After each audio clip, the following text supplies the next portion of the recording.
Welcome back to the Smart Driving Cars podcast. Thanks for taking the time with us. This edition is sponsored by the Smart ETF's Smart Transportation and Technology ETF, symbol MOTO.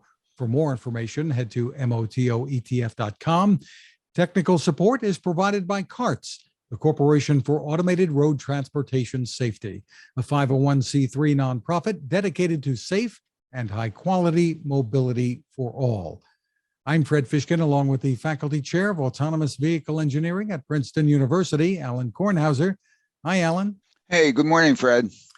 Good morning. Alain, you've been on the DL list, as we've been calling it, after undergoing shoulder surgery. Hope the recuperation's going well.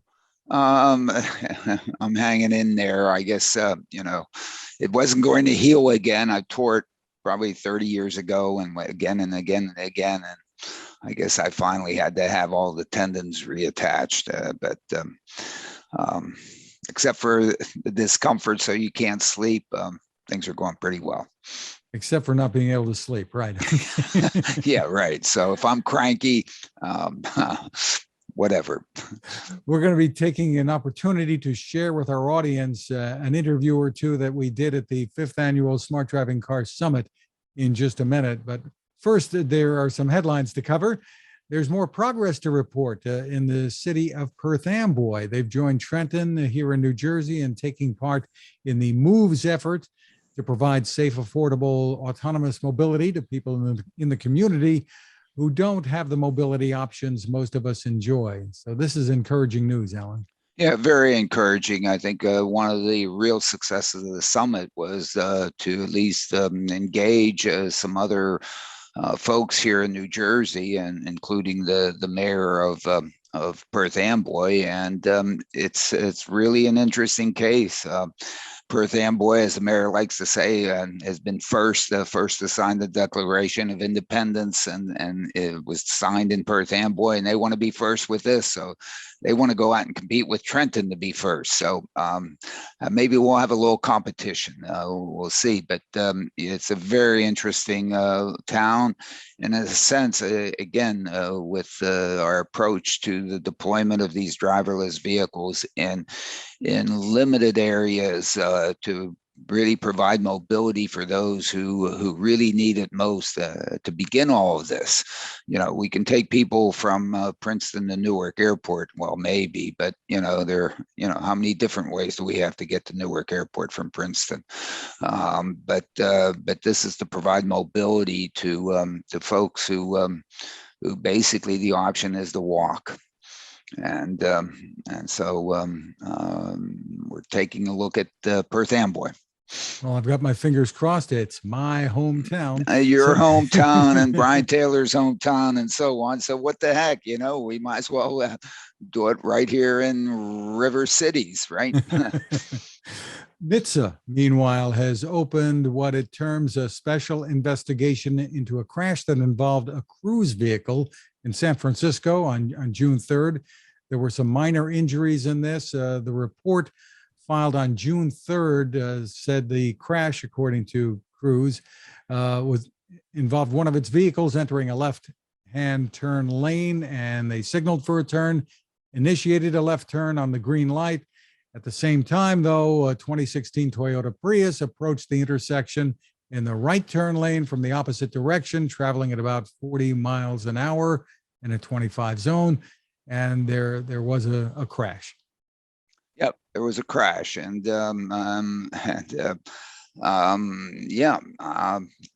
got T-boned. Seems to me pretty obvious that the speeding Toyota was at fault here. I mean, it was a protected left, and they were speeding down the right-hand lane, approaching them. And of course, I guess the cruise vehicle stopped, let them run the red light in front of them, I guess. It'll be very interesting to see the videos because, of course, there's 360 video available there, and I'm sure that the Cruise saves it all, and hopefully NHTSA will release it and Cruise will release it. Look, there are crazies out there driving, and they're much worse than the AV stack that GM Cruise has in there, and this will just show another case of that. NHTSA is also looking at the two new fatal Tesla crashes, one in California and one in Florida here. And I know this is some of the circumstances here, I guess, are things that we've talked about before. Yeah, especially the one in Florida, I believe, in which the vehicle rear-ended a stopped tractor trailer in its lane ahead. And again, this issue with respect to what do you do in this AV stack that is that when you're approaching a stationary object in the lane ahead, and that means you're the lead vehicle, and can you pass underneath it or can't you? And as one drives down the road as a lead vehicle, it's easy when you're following somebody because they would have crashed into the rear end, so you would have seen all that, saw it decelerating, and of course applied the brakes. But when you're the lead vehicle and there's an object that's stationary in the lane ahead, you have to decide, can I pass underneath it or can't I? Why do you need to decide that? Is because as one leads going down a road, one often encounters stationary objects in the lane ahead. There are signs overhead, there are traffic lights overhead, there are wires overhead, there are overpasses overhead, there are trees overhead, branches, limbs, all sorts of things overhead that we all naturally pass under when we're leading. Question is in this AV code, this deep learning, blah, blah, blah, what does it do? And does it just assume that if it's a stationary vehicle in the lane ahead, I'll be able to pass under it? Or what does it really do in there, with a gazillion coefficients? And I keep thinking that I don't know that nobody's decided to write to me and tell me that I'm just full of it. Maybe nobody's listening to me, so that's probably the case, or that the code really does reliably tell that it can pass under it. But apparently, with this tractor trailer, it didn't reliably tell it. Now, of course, it's not perfectly known whether or not autopilot was on. But a question one might have asked Tesla is that autopilot ever turned off? Autopilot I would hope autopilot is sitting there running all the time. It just may not have been elevated to basically control the vehicle. That if it was on, but just not controlling the vehicle, what would have it done? Is a question to ask in this situation. Would it have stopped? And then this gets, this situation with respect to objects ahead when you're leading. It's in some sense really easy to follow another object down a lane. And what makes it really is easy. But how do you know you're following an object? You know that the object that you sense ahead has the speed at which, or the velocity at which you're approaching this vehicle is either zero or small. Zero if you're just following it at the same speed. Small if you're gaining on it a little bit. Might even be negative because it's actually going faster than you, accelerating away from you.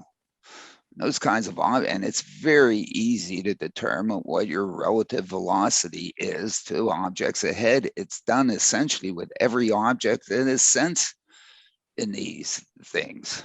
The whole 360 view, the whole objective of the driver stack is to identify objects, put a position vector where are they relative to my nose? I mean, that's the real important thing, relative to my nose. What's their velocity? Their velocity relative to my velocity, because I know my velocity. I mean, we're assuming that's known essentially perfectly. And then computing the differences. So for those things that are within the lane lines ahead of you, it's kind of easy to follow them. Why? Because of that relationship between it's the velocity vector that's been put on them relative to the velocity vector that you have.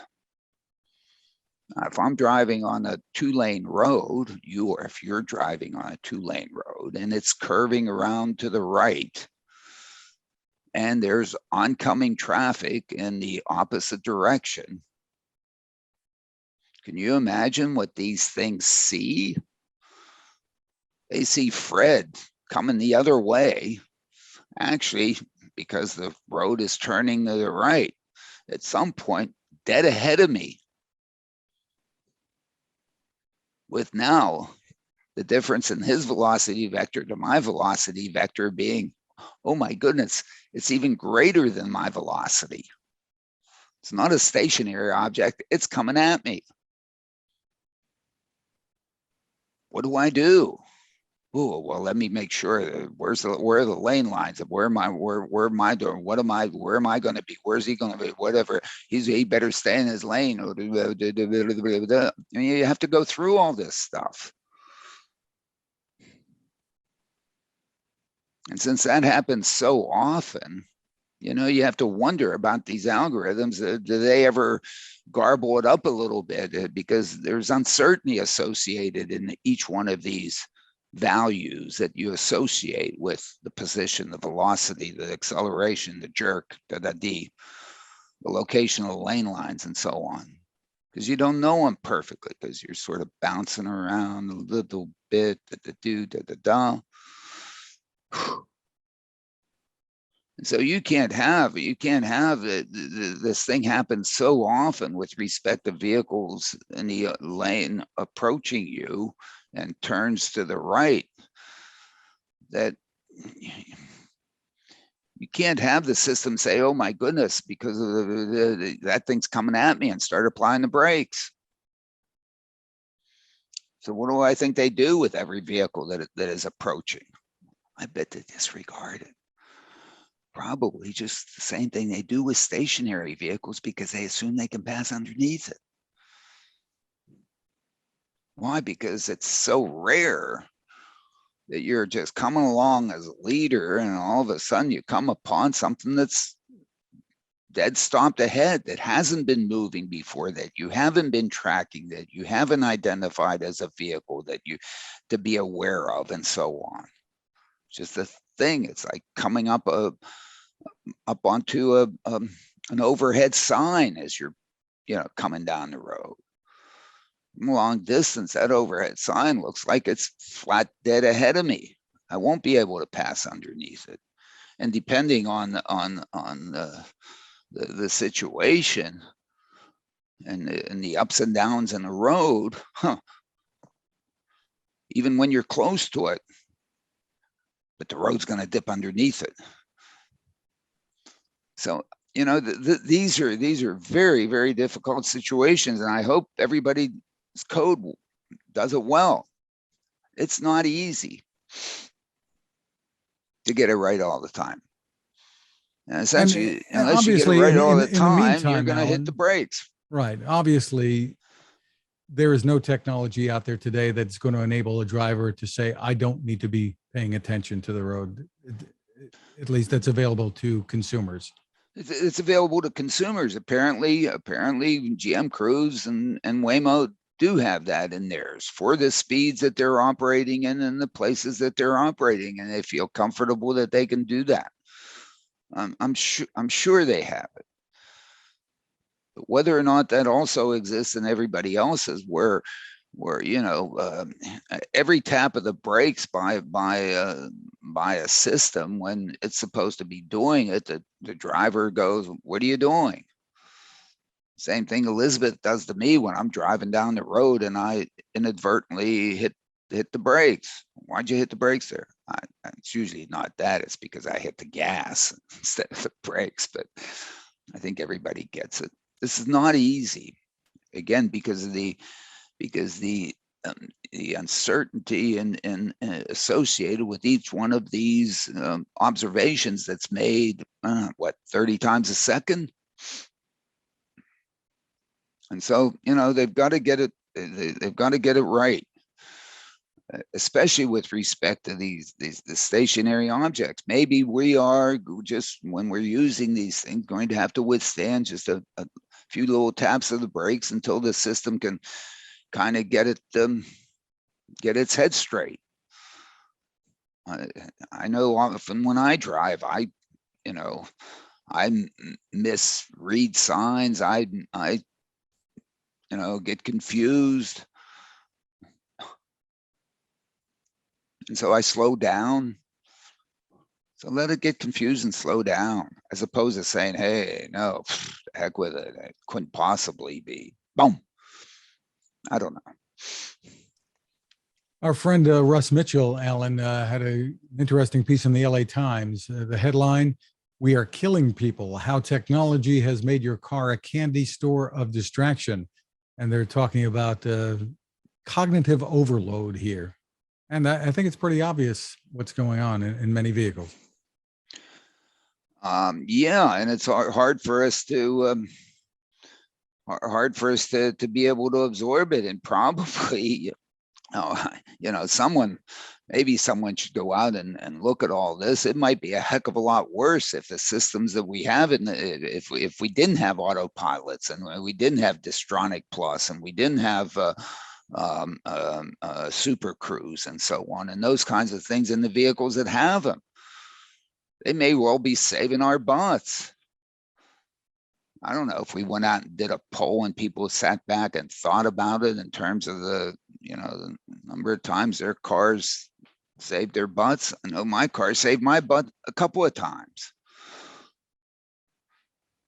And so, but to have all these distractions in there, I mean,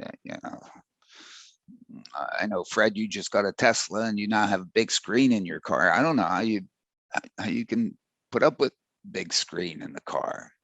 Well, the only thing you're really looking at for the most part is the speed. I think the way you would be looking normally at a car, but you do have to look off slightly to the right. It is in the top left-hand corner, so it's not that. Yeah, well, the speedometer was always, down a little bit and so on. Right. I mean, to me, that's a great value of cruise, of intelligent cruise control. I can set my speed and I don't have to sit there and look at it. As if I would have to do in a 55 Chevy, always look down at the speedometer to see how fast I'm going, to make sure I'm not speeding, or that the cops don't get me, or whatever other reason one uses to look at the speedometer. You probably should never have to look at. That's why I've never liked the heads-up displays, because what's your eye focusing on? What's on the windshield or what's on the road ahead? Okay, you do only focus on one at a time, and I guess it's easy to go back and forth and so on. But in a sense, why should you be concerned about speed? That's sort of a decision. That's a decision that's made every once in a while. How fast do I want to go relative to the speed limit and relative to the traffic around me? Not something I should be do. And it's me sit there and control it, make sure it just stays at whatever speed. As I'm going up and down hills through Pennsylvania, I mean, cut it out. So these are, to me, I think, really great aspects of driving, that's been put into a car, and it probably saved us. But now to have all the screens would, I mean, sit there and read your email and read your texts and do all that stuff. Boom. I mean, I don't know. Certainly not when you're driving or moving. Certainly we shouldn't be doing that. It shouldn't. Yep. It shouldn't. I know we do. Why doesn't it just read it to me? Well, I believe that What? can be done, but I'm sure it can be done. Why I doesn't think there it? have I been mean, why studies about hasn't that it? showing that's a distraction too, but that's, Well, yeah, it's a distraction. It's distracting my ears, and I do use my ears when I drive, but distracting my eyes, that's not good. there are a couple of other Elon Musk headlines we want to touch on too. Yep. A few really. He says he's ending his bid to acquire Twitter. Now the legal battle begins over that, I'm sure. Tesla Yeah. is expanding its U.S. supercharger network to other EVs, an announcement coming out of the White House on that.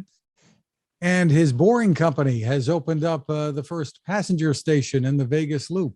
Yeah, I guess I think that's all good news. Well, I don't think it's good. Well, everybody knows I'm an Elon fan, and I am an Elon fan, and I think the whole social media business needs to be cleaned up.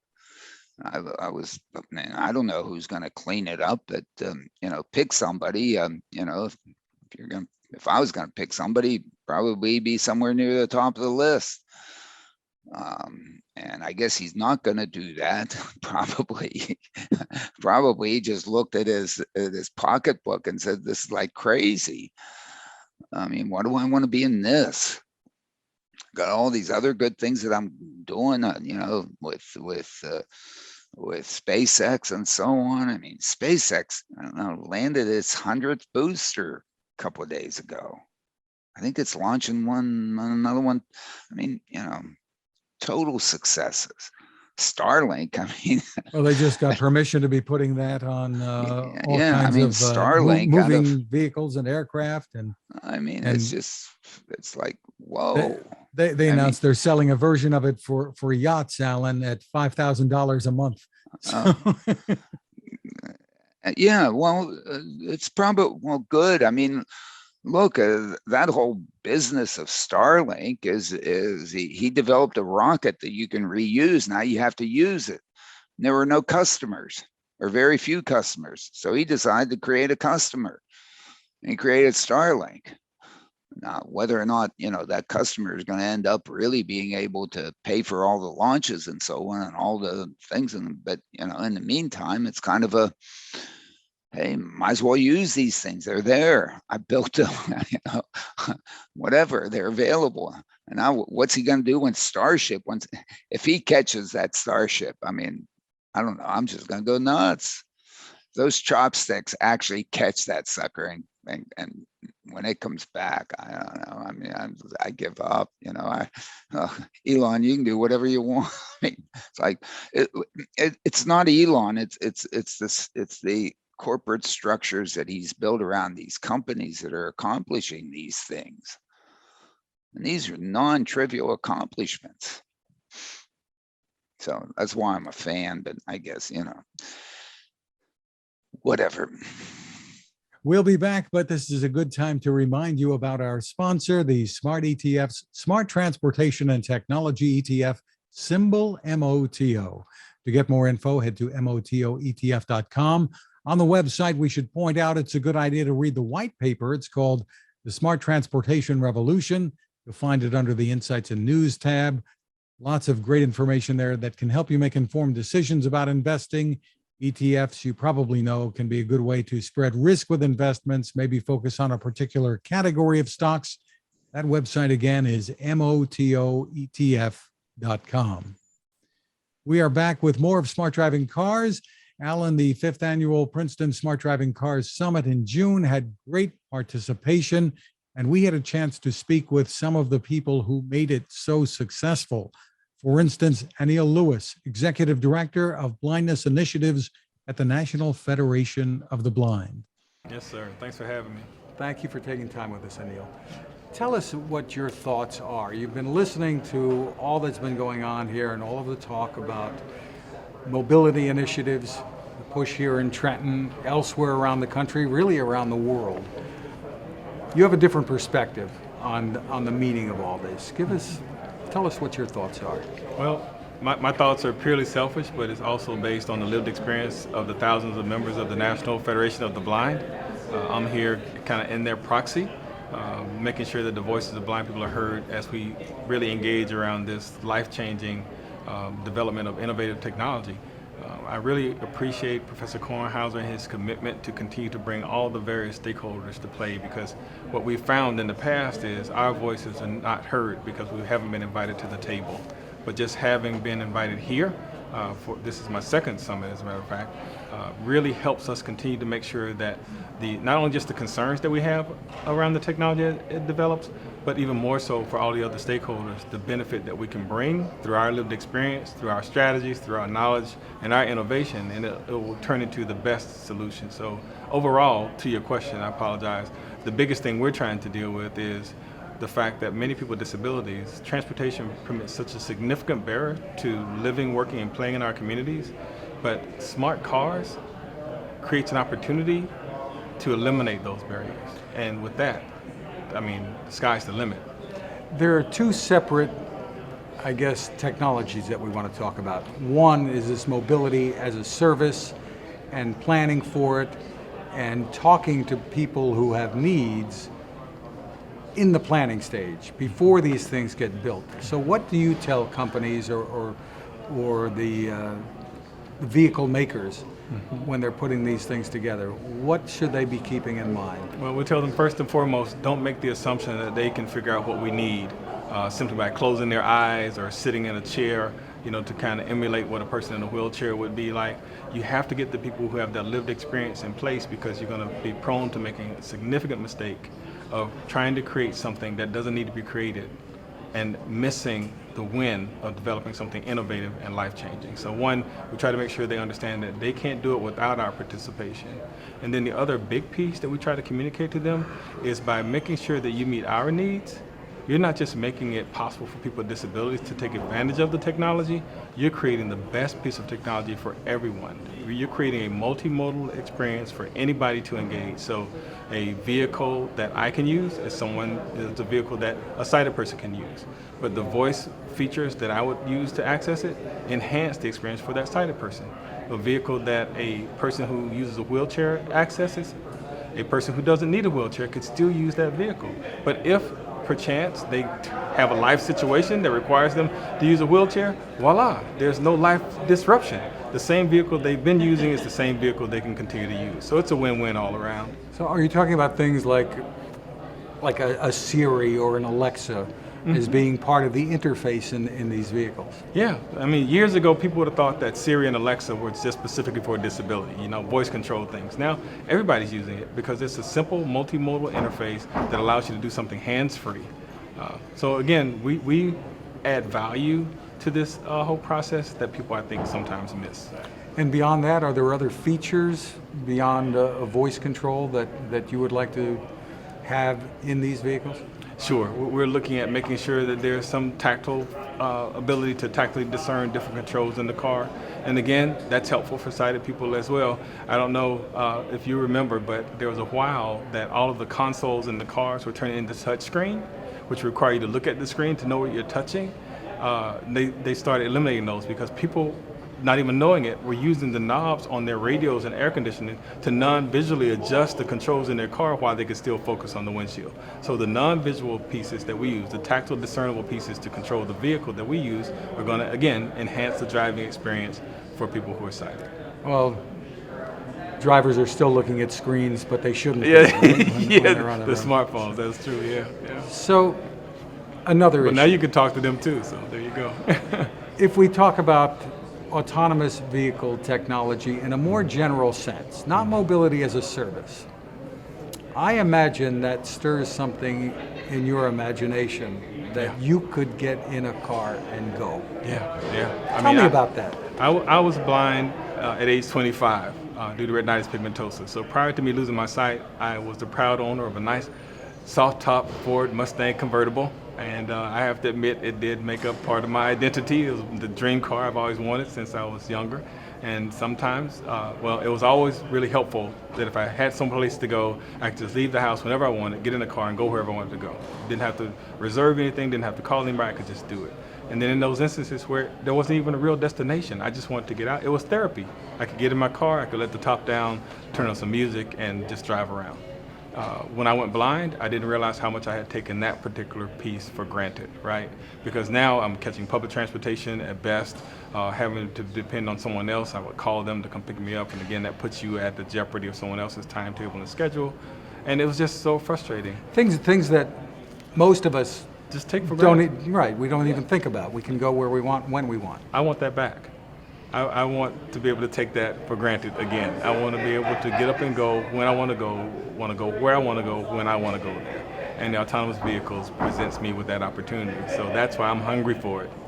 So when Elon Musk and others talk about full self-driving, even though, I mean, he may be exaggerating now, but it's coming. Oh yeah, right? I believe so. And that's going to mean to you in your lifetime that you're going to be able to, quote, drive again. Yeah, absolutely. It's going to change the whole dynamic. And I think that we're experiencing a lot of resistance now because people have been conditioned. I mean, myself, right? I just told you, my car wasn't just transportation to and from, it was therapy. So for people to engage in a paradigm shift that allows them to be open to, okay, let's change this whole dynamic now. The experience of me driving will be better because now I won't have to be so overly focused on the road. I can actually enjoy the journey toward wherever I'm going. I think that will help, and I think that people will embrace it more. Where are some of the places you want to go? Oh, everywhere. I know it sounds kind of frivolous, but just picking places at random. I mean, I know in the beginning that's what it's going to be because that freedom and flexibility, you know, I'm going to really take advantage of it. And then, of course, it'll settle down to being more planned, right? Making sure that, okay, this weekend, it's going to be a 3-day weekend. Let's just take a vehicle on down to Savannah and hang out at the beach, you know? So, yeah, that's what I want to do. So this, to you, this is much more than a future of mobility as a service. Mm-hmm. You want some personal mobility back. Absolutely, because again, the whole key is I want to be able to live, work, and play. So it's comprehensive. So it's not even a matter of just making sure I can get up and go get my groceries or get up and go back and forth to work. I want to be able to go, you know, to a game, go to the park, go visit family and friends without any hesitation, you know. So yeah. Remarkable. Well, that's what the promise of the technology is, and hopefully it's not far away. Amen, brother. Well, thank you for coming once again to the 5th Annual Smart Driving Car Summit. My pleasure. And we wish you the best, Anil. Thank you. Thank you. Another participant and another important voice we heard from was that of Katherine Freund, founder and president of ITN America. Thanks for taking time with us, Katherine. My pleasure. Well, give us a little background, first of all, for people who aren't familiar with ITN America. You've been around for a while doing some great things. Thanks. Hidden in plain sight, as they say. So ITN America is the first and the only national nonprofit transportation network for older adults and for people with special needs. And when you say it's a network, describe for us what has been created here. Oh, good question. Well, it's a technology platform now on Salesforce, and it's operational software. It's also a database called Rides in Sight of all transportation in the United States. It's an online learning center called the Community in the Cloud, and soon to have America's Volunteer Driver Center. So it's everything a community needs to create transportation with their own resources, volunteers, existing vehicles, and it's accessible through a web browser. And you're providing, through the platform, do you have a number, how many rides? Oh, altogether we've done about 1.4 million rides, and we have 91 different communities in our national network. We help with policy analysis, because policy, of course, guides the future. And it definitely guides resources. And we do social research as well. Well, you've done so much research into this. Tell us about the needs that exist out there among older adults and how you're helping to solve these problems, meet the needs. Well, we're trying hard. There's How great is the need today? The need is enormous. The population is aging, and you may have heard the statistic, but 10,000 boomers turning 70 a day for 18 years. So it's just a huge swell of aging population, and people are automobile dependent. 90% of all trips are taken in the private automobile. 8% are walking. Only 2% are on alternative transportation of any kind. And so there's a lot of older people, and they depend on the automobile. And then most people don't know this, but we outlive our decision to stop driving by about 10 years. So I think the final statistic you want to know is that 3 out of 4 older people live in suburban and rural areas where there is no traditional mass transportation. So people live in areas where there are no alternatives to the automobile.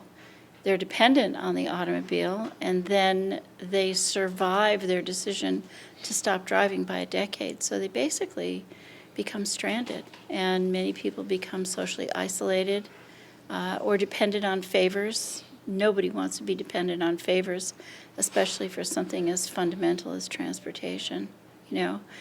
Yeah, I used to compare it to, if you had to ask someone a favor every time you made a telephone call, how many telephone calls do you think you'd make, right? Pretty soon you'd stop using the phone. It's the same thing with mobility. If you have to ask a favor because you have no choice, pretty soon you stop asking and you just stay home and you become isolated. So it's a very serious problem, and a lot of people don't talk about it because you don't want to say, I can't drive anymore. You don't want to say, I'm worried, I can't get anywhere. You don't want to ask a favor. Nobody likes to ask favors. Asking favors is not a good transportation plan, right? So what we've done is we've created a way for people to help each other by volunteering to drive. And, communities can also use paid drivers if they want to. We've created a technology platform for them to use. And we're a charity, we're a nonprofit, so we're in it we're in it to help people. We're not trying to make a profit. We just have to make ends meet. And we've had some very wonderful support from industry partners, companies that understand what we're doing and that support us. Esri is that's a geographic information system company. They donated all the routing algorithms for the whole United States. Salesforce has been very, very kind to us. And it's actually a pharmaceutical company, Regeneron Pharmaceuticals, has given us money since 2013 to pay for free rides for eye health care all over the country. And if you're working with very often volunteers, Yeah. and many of them are older adults as well. Right. Are they reimbursed for any expenses, or how does it work, or are they donating those costs? Well, so just to clarify, ITN America does not actually provide the rides. We provide the training and technology and support and so forth. So each community makes a decision on its own to reimburse their volunteers. And our software calculates all of that for them. And you have something that, like a bank that Yeah. that stores credits if you're involved as a volunteer? Yeah, well, again, we use technology. We created something called a personal transportation account. And the best way to think of it is, how your resources, your assets are in a portfolio, like you own a little real estate and you have a savings account and maybe you own a little stock or something like that. You have an IRA, that's your portfolio. We created a mobility portfolio in the software that we call a personal transportation account. And it can hold transportation assets in different forms as well. So you can, of course, put cash in it, but a lot of older people have cars that they can't drive anymore. And so they can trade their car to get credit for it and put that in their personal transportation account and then debit that asset to pay for their rides. Or Most of our volunteers are retired themselves. They're what we call the young old. That, I'm just guessing, might be you and I. They're in their 60s, and they want to help other people. We will give them a credit for the miles that they drive, and put that credit in their personal transportation account so that when they are older, someone else can drive them, sort of pay it forward. So we call that transportation social security. Well, you are here at the summit, and you've been here before, listening to all of this talk about driverless vehicles, autonomous vehicles. How does that figure into what you're trying to accomplish? Well, I think autonomous vehicles is the idea whose time has come. Well, I guess there are a lot of ideas whose time has come in technology now. But I think there's wonderful promise to help older adults and people with special needs. And I think that volunteer transportation is going to become actually increasingly important because there are many things that people need that an autonomous vehicle in and of itself cannot provide. For example, a lot of older people use mobility devices, and they're not able or strong enough to fold up their rolling walker, or they're not able to carry their groceries in and out of the vehicle. And so I think many people who now serve as volunteer drivers will become volunteer escorts or volunteer friends to go along with someone and help them with the things that they need. In the autonomous vehicles, many of them, the doors will open and the doors will close and things like that. But I don't think there's going to be robot arms coming out and picking up groceries and putting them in the vehicles. So, and then also a lot of older people have some form of dementia and they need assistance. So I think there will be an increasingly important role for volunteers, which means an increasingly important role for nonprofit organizations, not necessarily the government. And you can't volunteer for a for-profit corporation, so it has to be a nonprofit. That's the way the law is. So I think there will be an increasing importance for that. In fact, bet my life on it. I think it's coming. Well, you've done some TV up in Maine about gardening and plants, so I'm going to phrase it this way.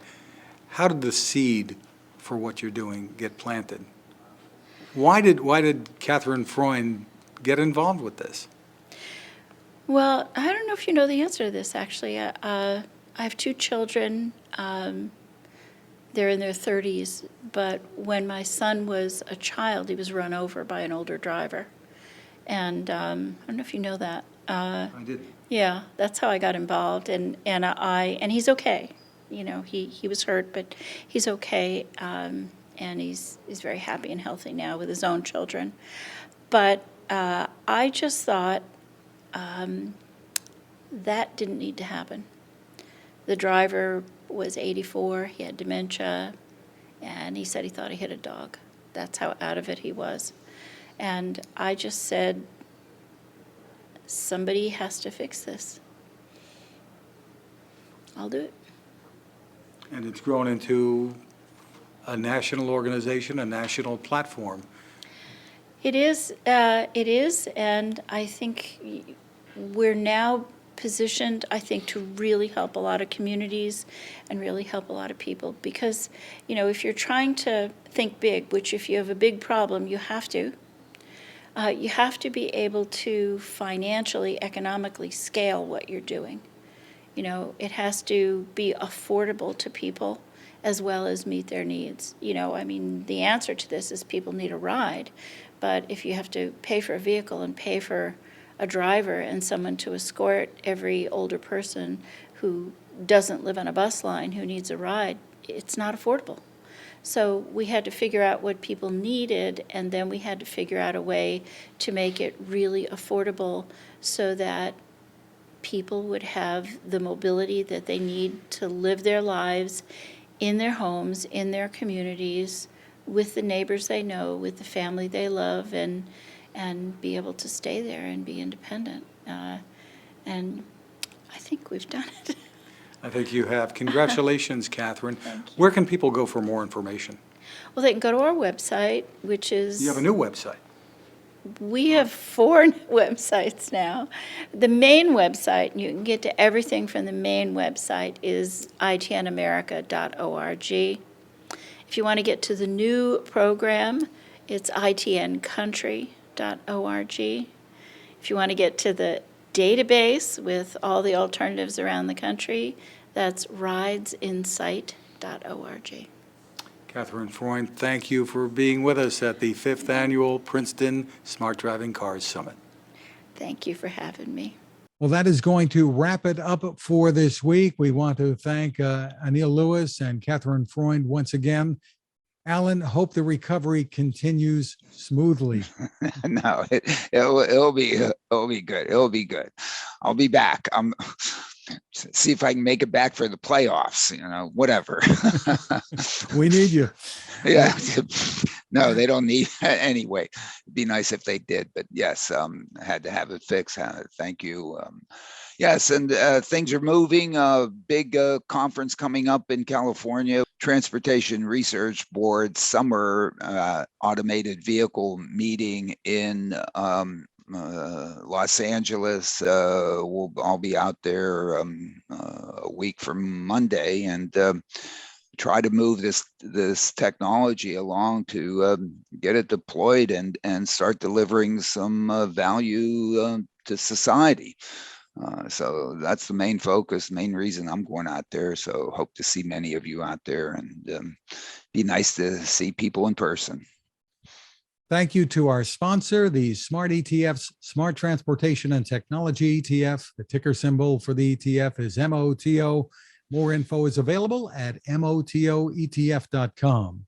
Technical support is provided by CARTS, the Corporation for Automated Road Transportation Safety, a 501c3 nonprofit dedicated to safe and high-quality mobility for all. You can find us at smartdrivingcar.com, also on Anchor FM, Spotify, TuneIn, Apple, Google, Spreaker, Amazon, wherever you get podcasts from. You can get your smart speaker to play us too. You can find my tech reports at techstination.com. I'm Fred Fishkin along with Alain Kornhauser. Thank you for listening or watching, and please stay safe.